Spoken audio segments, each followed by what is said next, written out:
Hi, I'm Vala from Happiness Academy, and today I'm going to talk to you about altruism. Elizabeth Dunn, a psychology professor at the University of British Columbia in Canada studying happiness, found out that people who give money to charity tend to be happier and also healthier than others.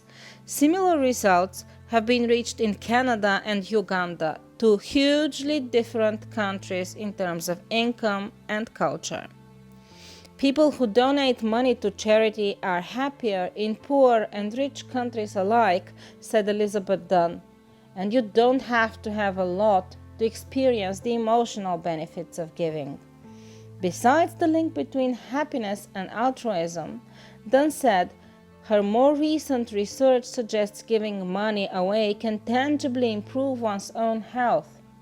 In her research, people's blood pressure was measured before and after giving, and the results showed that it fell when people gave significantly to other people and causes, but did not change when they spent money on themselves.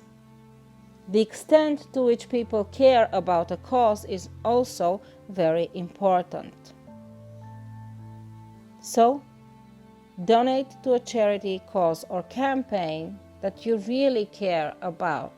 That's our task for you today.